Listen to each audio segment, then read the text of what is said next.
Sa atong gibasa karon, unas sa tanan kini nagpadayag kung kinsa ang amahan o kung kinsa ang anak.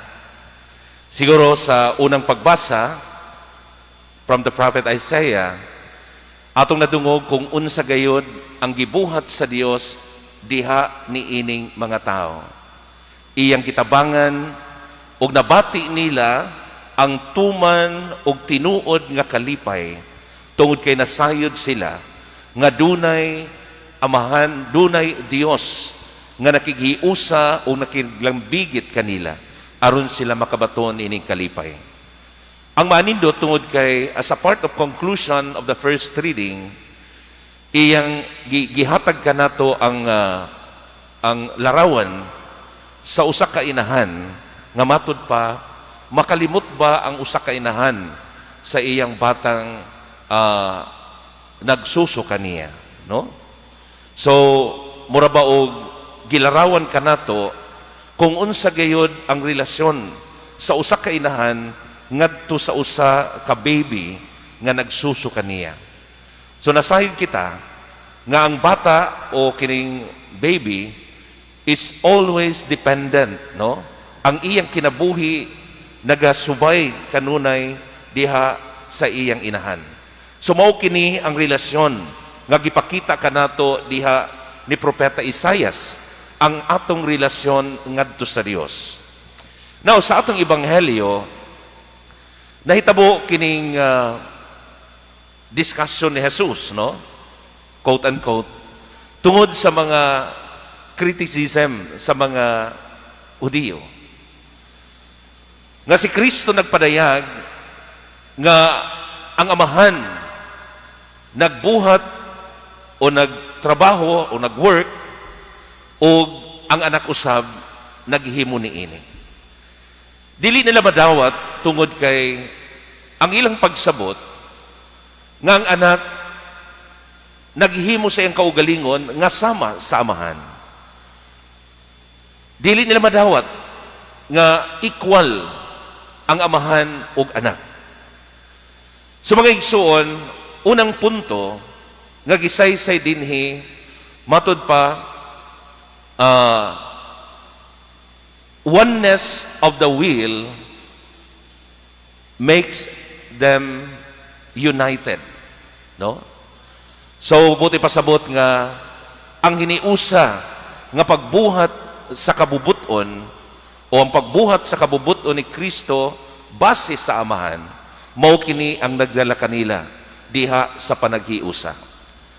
Importante kayo nga sabto nato ni tungod kay mausab kini ang klase nga relasyon nato ngadto sa amahan, ngadto sa Dios. We have to enter into the mind of God and we have to fulfill His will. So mao na mga igsuon nga kung ang atong gibuhat dili nagasubay sa kabubuton sa amahan, wala magsubay sa kabubuton sa atong Ginoo, then lahi ang atong gibuhat. Wala kita usab mahiusa ngadto sa amahan. Ikaduha mga igsuon, gipasabot dinhi nga ang atong kinabuhi magasubay kanunay diha sa kagustuhan sa Dios. Buti pasabot nga dili ka na mohimo o bisan unsang mga butang sa atong kinabuhi nga wala magasubay diha sa gugma o diha sa kaluoy sa Dios. Ang tendencies kanunay kanato nga atong kinibitang pride nato, atong himuon nga mahimo ning source nga makaingon ta nga mahimo nato ang tanan, kaya nato ang tanan. O klaro kayo diha sa atong ebanghelyo karon, gipakita nga ang anak naghimo tanan subay kung unsay kagustuhan sa amahan. Mabita nga bisan ang paghatag og reward, bisan ang pagsilot, gitugot kini ngadto sa anak tungod kay ang anak ang naghimo sa kabubuton sa amahan. Fulfillment, no? Siyang nag-fulfill kung unsa ang gusto sa amahan.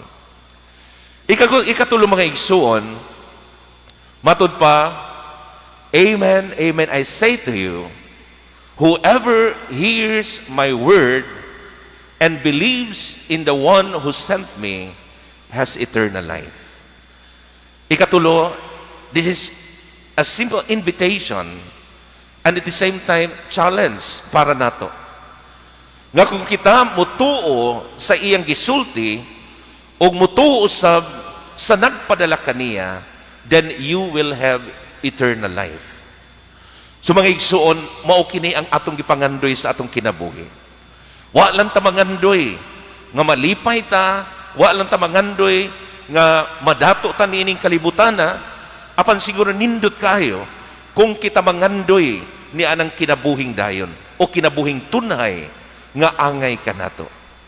Tungod kay mao kini hinungdan nganong ang anak nagahatag sa iyang kinabuhi, nganong ang amahan nagtugot nga ang iyang anak mahimong kabahin sa atong kinabuhi, nga bisan ang kamatayon wala niya balibari.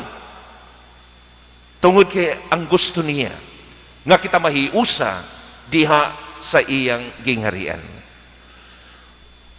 So sa kind of conclusion, unsa may atong mahimo karon, unsa man ang atong pwede nga buhaton, human nato madungog nga there is this oneness of the Father and the Son, nga silang duha united diha sa ilang gibuhat, wala sila magkanya-kanya.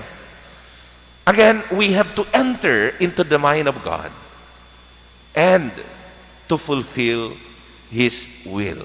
Sama ni Kristo, nagbuhat siya sa kabubuton sa iyang amahan. Dili ang iyang kabubuton, iyang gibuhat ang kabubuton sa iyang amahan. Mga igsuon, hinaut unta nga kita usab. Dili ta magpadala kung unsa man ang gisulti sa garbo nga ania kanato. Tungod kay sa tinuod, dili nato kaya.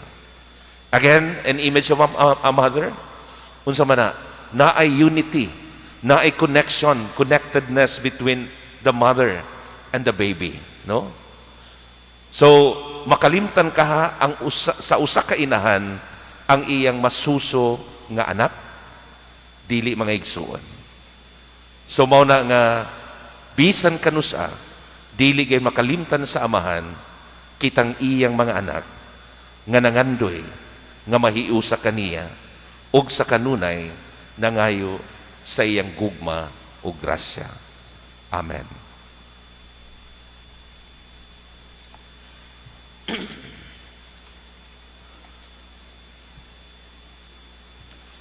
Magampo kita sa Dios Amahan nga hangtod karon nagbuhat uban sa iyang bugtong anak sa matag